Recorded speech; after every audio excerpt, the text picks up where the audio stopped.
아침입니다. 우리 사도신경으로 우리 신앙을 고백함으로 예배를 시작하겠습니다. 사도신경 고백하겠습니다. 나는 전능하신 아버지 하나님 천지의 창조주를 믿습니다. 나는 그의 유일하신 아들 우리 주 예수 그리스도를 믿습니다. 그는 성령으로 잉태되어 동정녀 마리아에게서 나시고 본디오 빌라도에게 고난을 받아 십자가에 못 박혀 죽으시고 장사된 지 사흘 만에 죽은 자 가운데서 다시 살아나셨으며 하늘에 오르시어 전능하신 아버지 하나님 우편에 앉아 계시다가 거기로부터 살아있는 자와 죽은 자를 심판하러 오십니다. 나는 성령을 믿으며 거룩한 공교회와 성도의 교제와 죄를 용서받는 것과 몸의 부활과 영생을 믿습니다. 아멘. 하나님 말씀은 나훔 1장 15절부터 2장 13절까지 말씀을 우리 같이 봉독하겠습니다. 구약성경 1299쪽 나훔 1장 15절부터 2장 13절까지 말씀입니다. 이 말씀을 천천히 같이 봉독하겠습니다. 볼지어다 아름다운 소식을 알리고 화평을 전하는 자의 발이 산 위에 있도다. 유다야 내 절기를 지키고 내 소원을 갚을지어다. 악인이 진멸되었으니 그가 다시는 내 가운데로 통행하지 아니하리로다 하시니라. 파괴하는 자가 너를 치러 올라왔나니 너는 산성을 지키며 길을 파수하며 내 허리를 견고히 묶고 내 힘을 크게 굳게 할지어다. 여호와께서 야곱의 영광을 회복하시되 이스라엘의 영광 같게 하시나니 이는 약탈자들이 약탈하였고 또 그들의 포도나무 가지를 없이 하였음이라. 그의 용사들의 방패는 붉고 그의 무사들의 옷도 붉으며 그 항우를 버리는 날에 병거의 쇠가 번쩍이고 노송나무 창이 요동하는도다. 그 병거는 미친 듯이 거리를 달리며 대로에서 이리저리 빨리 달리니 그 모양이 횃불 같고 빠르기가 번개 같도다. 그가 그의 존귀한 자들을 생각해내니 그들이 엎드러질 듯이 달려서 급히 성에 이르러 막을 것을 준비하도다. 강들의 수문이 열리고 왕궁이 소멸되며 정한 대로 왕후가 벌거벗은 몸으로 끌려가니 그 모든 시녀들이 가슴을 치며 비둘기같이 슬피 우는도다. 니느웨는 예로부터 물이 모인 못 같더니 이제 모두 도망하니 서라 서라 하나 돌아보는 자가 없도다. 은을 노력하라 금을 노력하라 그 저축한 것이 무한하고 아름다운 기구가 풍부함이니라. 니느웨가 공허하였고 황폐하였도다. 주민이 낙담하여 그 무릎이 서로 부딪히며 모든 허리가 아프게 되며 모든 낯이 빛을 잃도다. 이제 사자의 굴이 어디냐? 젊은 사자가 먹을 곳이 어디냐? 전에는 수사자 암사자가 그 새끼 사자와 함께 거기서 다니되 그것을 두렵게 할 자가 없었으며 수사자가 그 새끼를 위하여 먹이를 충분히 찢고 그의 암사자들을 위하여 움켜 사냥한 것으로 그 굴을 채웠고 찢은 것으로 그 구멍을 채웠었도다. 만군의 여호와의 말씀에 내가 내 대적이 되어 내 병거들을 불살라 연기가 되게 하고 내 젊은 사자들을 칼로 멸할 것이며 내가 또 내 노력한 것을 땅에서 끊으리니 내 편견자가 내 파견자의 목소리가 다시는 들리지 아니하리라 하셨느니라. 아멘. 니느웨의 두 번째 나훔 두 번째 시간인데 오늘 우리가 읽은 1장 15절부터 2장 13절까지의 말씀은 니느웨에 대한 파괴 심판의 예언의 말씀이라고 볼 수 있습니다. 우리가 말씀을 읽은 것처럼 말씀의 전체적인 내용으로는 아주 니느웨 땅이 처참하게 짓밟히는 실제로 이제 아수르라고 하는 아시리아라고 하는 나라가 바벨로니아라고 하는 나라에 이어서 망하게 되는데 실제로 바벨론의 그 연대기를 이렇게 읽어보면 이 아수르 땅에 있었던 그 노략물이 엄청나게 많았다라는 그런 기록들이 있어요. 오늘 말씀에도 9절 말씀을 보면 은을 노력하라 금을 노력하라 그 저축한 것이 무한하고 아름다운 기구가 풍부함이니라. 그러니까 그만큼 아수르라고 하는 나라는 넓은 영토를 차지했고 넓은 영토뿐만 아니라 넓은 영토를 차지하면서 수많은 부하들을 쌓아놓은 나라였던 거죠. 그러나 그런 나라도 하나님의 심판에 놓이면, 하나님의 심판대 앞에 놓이면 결국은 그 나라는 망할 수밖에 없는 거죠. 15절 1장 15절 말씀을 보면 볼지어다 선언하는데 아름다운 소식을 알리고 화평을 전하는 자의 발이 산 위에 있도다. 그러니까 이 소식은 누구에게 화평이 되는 소식인가 하면 유다에게 화평이 되는 소식이다.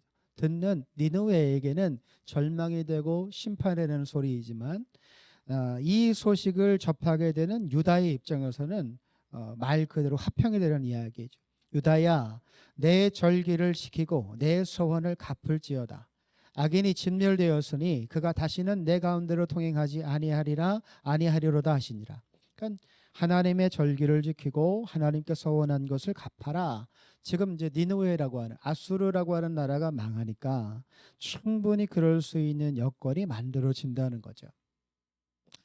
우리가 이제 구약의 역사를 통틀어 보면 구약의 역사의 반복은 평안했다가 하나님 앞에 죄를 짓고 하나님의 심판하시면 회개하여 돌아오는 역사가 반복인데, 지금 이 나훔 선지자가 활동했던 시대를 생각해 보면 결국엔 나훔서에서도 말하고 있는 것이 하나님의 심판, 그런데 그 심판이 누구를 향해 있는가 하면 이 유다를 심판했던 나라를 향해 있어요. 그렇다면 지금 하나님의 말씀은 어디까지를 보고 있는가 하면 유다 백성이 회개하고 돌아올 때까지를 보고 있는 거죠. 그런데 오늘 말씀은 그 니느웨에 대한 심판, 멸망을 선포하시니까 아직은 이스라엘 백성이 회개하고 돌아올 때는 아닌 거예요. 다시 말하면 하나님의 심판, 이 심판이 니느웨 아수르를 향하니까 아직은 유다 백성들이 무슨 가운데 있는가 하면 억압 속에 있는 거죠. 그 아수르의 억압 속에 있어서 그 억압에서 풀려날 때를 고대하고 있는데, 그때 하나님께서 이제 아수르에 대한 심판을 선포하시는 거죠. 그래서 이 말을 듣는 유다 백성의 입장에서는 그냥 기분 좋은 이야기, 하나님이 드디어 우리를 살리시는구나 라고 하는 어떤 판단을 할 수 있는 충분한 근거가 될 수 있을 것도 같은데, 우리가 잘 생각해 봐야 되는 것은 하나님의 심판의 때가 지나가면 회개하고 하나님께로 돌아가는 때가 있는데, 이때에 이 사이에 반드시 있는 게 뭐냐면 회개하는 거죠. 회개하는 거. 그러니까 단순하게 아수르라고 하는 나라가 심판당해서 유다가 평안해진다라고 하는 게 아니라 이 사이에 말씀하고 계시지는 않지만 숨겨져 있는 유다 백성이 해야 되는 하나의 행위가 있는 거예요. 그건 바로 회개하는 거죠. 근데 그 회개라고 하는 것이 지금 오늘 우리가 읽었던 말씀 가운데 보면 한 구절도 나오지 않아요. 그냥 일방적으로 아수르에 대한 심판, 그들이 지금은 넉넉히 가지고 있지만 모든 것을 다 빼앗긴다. 심지어는 8절 말씀을 보면, 7절과 8절 말씀을 보면 정한 대로 왕후가 벌거벗은 몸으로 끌려가니 그 모든 시녀들이 가슴을 치며 비둘기같이 슬피 우는도다. 니느웨는 예로부터 물이 모인 못 같더니 이제 모두 도망하니 서라 하나 돌아보는 자가 없더라. 그러니까 누구 하나 남김없이 도망갈 수밖에 없는 상황 속에 이 니느웨 아수르가 놓인다고 하는 것인데, 그러면 단순하게 유다 백성이 이 말씀을 들으면서 즐거워만 할 거냐, 우리에게 화평이 주어지는구나, 평안이 주어지는구나, 거기에 대해서 내 마음의 안정감을 누릴 거냐, 아니라고 하는 거예요. 우리 스스로가, 우리도 마찬가지겠지만 우리 스스로가 하나님 앞에 바른 신앙인이 되려면 철저하게 주변의 상황이 어떠한지 상관없이 내가 스스로 내 모습을 돌아보면서 회개할 수 있어야 됩니다. 그냥 나는 잘하고 있어, 나는 하나님의 사람이야, 그렇게만 말할 게 아니라 내가 스스로 내 모습을 거울을 보는 것처럼 돌아봐서 내가 잘못하고 있는 걸 스스로 자각할 수 있고, 내가 뭔가를 잘하고 있다면 막연하게 잘하고 있어 라고 격려하고 위로할 게 아니라 그 모습보다 더 나아질 수 있는 방안이 무엇이 있을까를 고민해야 된다는 거예요.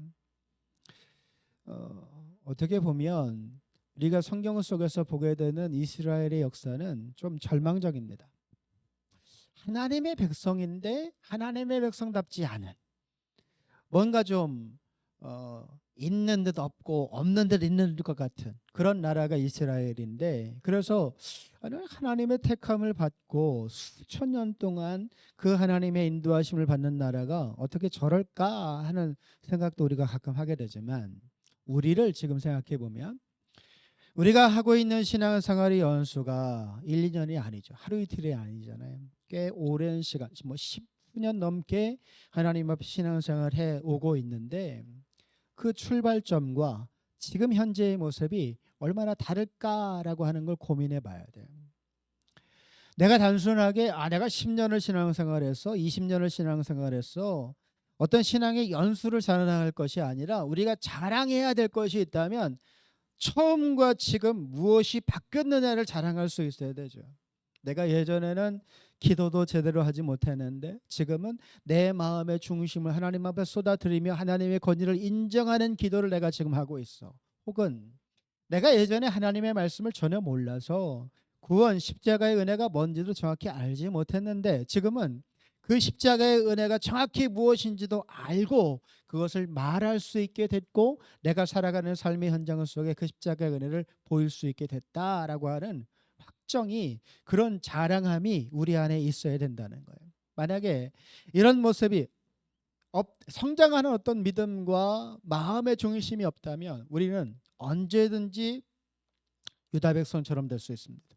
언제든지 다시 죄로 곤두박질 치고, 주변에 하나님께서 어떤 심판을 선포하시면, 나를 핍박했던 사람들에 대한 심판을 선포하시면 막 좋아하고 즐거워하다가 하나님 앞에 진정한 회개도 못 드리고 바른 삶도 살지 못하는 그 언저리 어디쯤 머물러 있는 삶을 살게 될 거예요. 오늘 하나님 말씀하신 말씀 가운데 보면 13절 말씀을 보면, 만군의 여호와의 말씀에 내가 내 대적이 되어 내 병거들을 불살라 연기가 되게 하고 내 젊은 사자들을 칼로 멸할 것이며, 내가 또 내 노력한 것을 땅에서 끊으리니 내 파견자의 목소리가 다시는 들리지 아니하리라 하셨느니라. 뭐 아수르에 대한 말씀이지만 결국은 누가 하신다고 말씀하신 것이냐? 하나님께서 하신다고 말씀하시는 거죠. 우리가 주일에 이제 하나님 우리의 전부이십니다라고 하는 말씀을 이제 함께 다윗이라고 하는 인물을 통해서 생각해 봤는데, 어떻게 보면 다윗의 인생 속에 이스라엘 역사에서 제일 화려하고 안정을 누릴 수 있는 그때에 다윗이 범죄하죠. 밧세바를 범하잖아요. 우리가 이 상황을 이해하기가 쉽지 않은데, 근데 생각해 보면 다윗이 한 가지 가정을 해본다면, 다윗이 만약에 그때 밧세바를 범하지 않았다면, 다윗이 만약에 그때 내가 있어야 될 전쟁터에 예전과 같이 전쟁터에 다윗이 있었다면 어떤 일이 일어났을까요? 저는 이스라엘 역사의 판도가 바뀌지 않았을까 하는 생각이 들어요. 우리가 성경을 통해서 보게 되는 것처럼 다윗이 왕으로 통치하는 시대가 기간이 40년입니다. 똑같이 솔로몬도 40년인데, 만약에 다윗이 밧세바를 범하지 않고 본인이 지켜야 될 왕의 자리를 더 건실하게 지켰다면 이 다윗의 통치하던 시대가 조금 더 길었을 수도 있을 것 같아요. 실제 다윗이 왕으로 섰던 시간을 생각해 보면 유다의 왕이었다가 이스라엘 전체의 왕이 되잖아요. 그 기간을 따져보면 통일된 이스라엘의 왕이 된 기간은 그렇게 길지 않아요. 40년이 아니에요. 솔로몬은 온전히 40년 통치된 나라를 통치하지만 다윗은 유다라고 하는 지파의 왕, 그러다가 이제 사울이 죽고 난 다음에 전체 이스라엘의 통치자가 되는 거죠. 그렇게 생각해 보면 다윗이 범죄하지 않고 그 신앙이 정체하거나 머물거나 죄 가운데 빠져들지 않고 계속해서 자라났다면 이스라엘의 역사가 바뀌었을 거예요. 지금 우리의 신앙의 모습을 한번 생각해 보면, 우리에게도 수없이 많은 인생의 고난과 아픔과 시험이라고 하는 것이 찾아와서 때로는 낙심하기도 하고 절망하기도 하고, 우리 스스로 우리의 모습을 볼 때에도 내 신앙이 성장하지 않은 것 같이 느낄 때도 간혹 있는데, 만약에 그렇지 않고 내가 믿음을 가진 그 시간부터 계속해서 우리의 믿음이 자라난다면 어떤 일들이 일어날까요? 아마 뭐 장담할 수는 없겠지만 하나님 나라라고 하는 게 금방 이루어질지도 모르죠. 오늘 말씀을 막연하게 우리가 받아들일 때 이제는 아수르가 멸망당하니까 하나님의 나라인 유다가 이제 힘을 발휘하겠구나. 실제로는 안 그렇습니다. 아수르가 망해도 이 강대국들 사이에서 정치적인 어떤 외교적인 선택을 해서 계속해서 믿음의 길을 가는 게 아니라 인간적인 길을 가요. 그리고 결국은 바벨론에 의해서 나라가 망하게 되죠. 그러니까 지금 당장에 어떤 문제가 해결되었을 때 그 다음에 우리가 가져야 되는 마음은 내 마음과 내 중심을 바르게 지켜서 하나님의 사람답게 살아가려고 하는 노력을 끊임없이 해야 되는 거예요. 오늘만 내가 그렇게 살면 된다라고 하는 게 아니라 끊임없이 그 일에 도전하고 조금 더 나은 신앙인이 되기 위한 노력을 끊임없이 반복해야 되는 거예요. 그냥 어느 한순간에 이 정도면 됐지 라고 하는 게 우리에게 좋은 일이 아니라 어느 정도에서 만족할 게 아니라 신앙의 연수가 더해지면 더해질수록 계속해서 하나님께서 원하시는 믿는 자의 길을 걸어가려고 애를 쓰고 자꾸만 우리의 모습을 바꿔가야 되는 거예요. 그래야 하나님께서 원하시는 하나님 나라를 드디어 만들어갈 수 있는 거죠. 여러분 오늘 하루 사시면서 한번 고민해 보세요. 내가 어떻게 사는 것이, 어떤 말을 하고 어떤 선택을 하고 어떻게 사는 것이 하나님의 사람다운 삶을 사는 것일까? 그리고 그 일을 어떻게 하면 잘할 수 있을까? 우리가 주일에 말씀 나눈 것처럼 기도라고 하는 한 가지만 생각해 봐도 우리는 어떻게 해서든지 내가 하고 있는 그 기도에 대한 응답을 얻으려고 하죠. 하나님 내가 이렇게 되기를 바랍니다. 그러니까 뭐 입으로는 하나님의 뜻대로 되기를 원합니다라고 하지만 내 본심은 내 뜻대로 되기를 바라는 거잖아요. 내 뜻대로 되기를 바라지를 않고 기도의 본래의 의미, 하나님을 내 뜻에 관철시키고 내 의지대로 하나님을 움직이려고 하는 기도가 아니라 오히려 나를 하나님의 말씀 앞에 철저하게 복종시키고 하나님의 뜻을 순종하도록 만들려고 하는 게 기도다라고 내가 정확하게 판단하고 그렇게 기도하려고 애쓰면 우리의 삶의 모양도 조금씩 바뀌어 가겠죠. 내가 하는 기도도 바뀔 것이고 누구를 향해 말하는 말도 바뀔 것이고 그런 가운데에서 정말 내가 보여야 되는 믿음을 보일 수 있는 때가 오게 될 거예요. 예전에도 한번 얘기했던 적이 있지만 예수님이 12제자 가룟 유다를 제외한 마띠아가 포함해서 12제자가 된 그 12제자의 삶은 사도 요한을 제외한 11명 모두가 순교합니다. 그런데 그 순교의 현장 속에 평안한 사람이 하나도 없어요. 참수를 당하는 건 기본이고 십자가에 거꾸로 매달려 죽은 사람도 둘이나 되고 창에 찔려서 온몸을 창에 찔려서 뚫려 죽은 사람도 도마 같은 사람도 있고 하여튼 그 마지막 순간은 너무나 비참해요. 그런데 그 마지막 순간을 이 12명의 제자가 몰랐을까요? 저는 충분히 알았을 거라고 생각해요. 왜냐하면 예수님께서 말씀하신 게 제자들을 부를 때 나를 따르려거든 자기 십자가를 지고 나를 따를 것이니라. 그러니까 부활하신 예수님을 만나고 나도 예수님처럼 죽을 거라고 하는 걸 누구나 다 알았을 거예요. 그래서 이 11명의 순교한 제자들은 어떤 상황에도 주눅들지 않습니다. 그냥 당당한 거예요. 내가 전해야 될 복음을 전했고 하나님 나라를 선포했고 나를 통해서 하나님의 말씀이 보여졌으니 그것으로 만족하는 거죠. 여러분 오늘 하루 순전한 복음으로 여러분 쓰임 받을 수 있기를 주님의 이름으로 축복합니다. 내가 오늘을 복음으로 살 수 있다면 오늘이라고 하는 시간을 통해서 또 다른 하나님의 역사를 만들어갈 수 있는 거죠. 오늘 하루가 여러분의 삶을 더 하나님께로 가까이 붙잡아 놔서 흔들림 없이 하나님의 역사와 하나님의 뜻을 세워갈 수 있는 믿음과 소망의 하루가 될 수 있기를 주님의 이름으로 축복합니다. 함께 기도하겠습니다.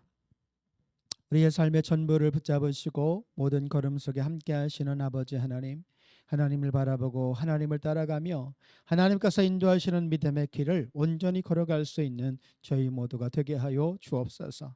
이 아침 우리의 신앙의 모습을 돌아보며 하나님의 사람답게 살기를 소원하며 하나님의 뜻과 역사하심을 바르게 드러내는 믿음의 삶을 살아가기를 소원합니다. 아무것도 어떤 것에도 마음을 빼앗기지 않고 모든 것을 이루시는 하나님이 나의 삶의 모양을 통하여 나타나실 것을 기대하며 하나님의 사람으로 누구보다 말씀과 성령의 은혜에 순종할 줄 알고 나 자신을 쳐서 하나님의 역사를 세워갈 수 있는 믿음을 가진 자로 오늘을 살아갈 수 있는 저희 모두가 되게 하여 주옵소서. 하루를 시작합니다. 오늘 하루 온전히 하나님과 동행하는 하루가 되게 하시며 감사와 은혜와 평안과 기쁨이 머무는 믿음의 하루 살게 하여 주옵소서. 오늘 하루 모든 삶을 주님께 부탁드리며 거룩하신 예수님의 이름으로 기도드립니다. 아멘. 하늘에 계신 우리 아버지, 아버지의 이름을 거룩하게 하시며 아버지의 나라가 오게 하시며 아버지의 뜻이 하늘에서와 같이 땅에서도 이루어지게 하소서. 오늘 우리에게 일용할 양식을 주시고 우리가 우리에게 잘못한 사람을 용서하여 준 것 같이 우리 죄를 용서하여 주시고 우리를 시험에 빠지지 않게 하시고 악에서 구하소서. 나라와 권능과 영광이 영원히 아버지의 것입니다. 아멘. 저와 함께 기도하실 때 하나님, 우리의 오늘 삶의 모양이 하나님의 말씀에 순종하고 우리의 죄악된 모습을 벗어버리고 하나님 원하시는 믿음의 길을 온전히 걸어갈 수 있는 믿음의 모양이 되게 하여 주옵소서. 한순간도 염려하거나 두려워 떨지 않고 하나님께서 이루시고자 원하는 하나님의 뜻을 이루어갈 수 있는 믿음의 삶을 살게 하여 주옵소서. 우리 다시 한번 통성으로 함께 기도합니다. 하나님 감사합니다. 믿음을 가지고 하루를 시작합니다. 모든 순간 역사하시며 함께 하시는 그 하나님, 어떤 순간에도 절망하지 않고 우리의 삶을 속속들이 아셔서 가장 선한 길로 인도하시는 그 하나님을 붙잡고 은혜 가운데 살아가는 저희 모두가 되게 하여 주옵소서. 모든 것이 아버지의 뜻 가운데 이루어지기를 소원하며 기도합니다. 오늘 하루의 삶이 하나님의 말씀과 성령의 은혜와 함께 하심에 붙잡힌 바 되는 믿음의 삶의 모양이 되어서 하나님의 사람으로, 누구보다 하나님의 사람으로, 누구보다 말씀과 성령의 은혜를 의지하는 믿음의 사람으로, 하나님께서 붙드시는 성령의 사람으로 등이 오늘을 살아갈 수 있는 저희 모두가 되게 하여 주옵소서. 믿음으로 간구하여 기도합니다. 모든 것이 아버지의 뜻 가운데 이루어질 것을 소원하며 역사하시는 그 하나님을 의지하며 간구하여 기도하오니 걸음걸음마다 함께 하시며 인생에 살아가는 자리자리마다 역사하시는 하나님의 붙드심과 은혜 속에 오늘을 살아가는 저희 모두가 되게 하여 주옵소서. 이웃을 위하여, 믿음의 가족들을 위하여, 환우들을 위하여 마음을 다하여 기도합니다. 하나님, 우리의 기도에 제목에 응답하셔서 마음껏 아버지의 뜻을 드러내고 성령의 역사와 함께 하심과 하나님의 동행하심을 만방에 드러내는 믿음의 삶을 살아갈 수 있는 저희 모두가 되게 하여 주옵소서. 광주제일교회를 붙잡아 주시고 하나님의 말씀과 성령의 은혜를 나타내며 날마다 그 하늘의 뜻을 의지하고 하나님의 역사하심과 하나님의 돌보심을 세상 속에 보일 수 있는 주님의 몸된 교회가 되게 하여 주옵소서.